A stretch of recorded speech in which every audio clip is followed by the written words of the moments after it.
We have been brought up to fear insects. We regard them as unnecessary creatures that do more harm than good.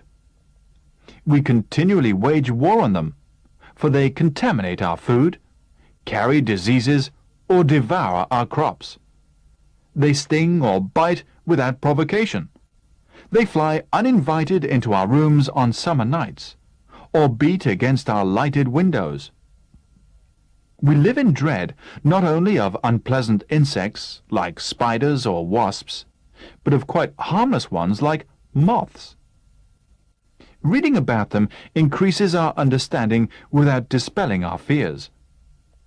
Knowing that the industrious ant lives in a highly organized society does nothing to prevent us from being filled with revulsion when we find hordes of them crawling over a carefully prepared picnic lunch. No matter how much we like honey, or how much we have read about the uncanny sense of direction which bees possess, we have a horror of being stung. Most of our fears are unreasonable, but they are impossible to erase. At the same time, however, insects are strangely fascinating. We enjoy reading about them, especially when we find that, like the praying mantis, they lead perfectly horrible lives. We enjoy staring at them, entranced as they go about their business, unaware, we hope, of our presence. Who has not stood in awe at the sight of a spider pouncing on a fly, or a column of ants triumphantly bearing home an enormous dead beetle?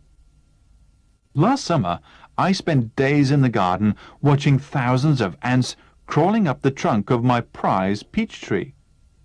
The tree has grown against a warm wall on a sheltered side of the house. I am especially proud of it, not only because it has survived several severe winters, but because it occasionally produces luscious peaches. During the summer, I noticed that the leaves of the tree were beginning to wither.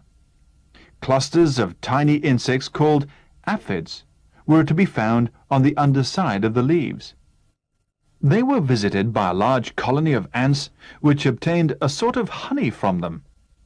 I immediately embarked on an experiment which, even though it failed to get rid of the ants, kept me fascinated for 24 hours. I bound the base of the tree with sticky tape, making it impossible for the ants to reach the aphids. The tape was so sticky that they did not dare to cross it. For a long time, I watched them scurrying around the base of the tree in bewilderment. I even went out at midnight with a torch and noted with satisfaction and surprise that the ants were still swarming around the sticky tape without being able to do anything about it. I got up early next morning, hoping to find that the ants had given up in despair. Instead, I saw that they had discovered a new route. They were climbing up the wall of the house and then onto the leaves of the tree. I realized sadly that I had been completely defeated by their ingenuity.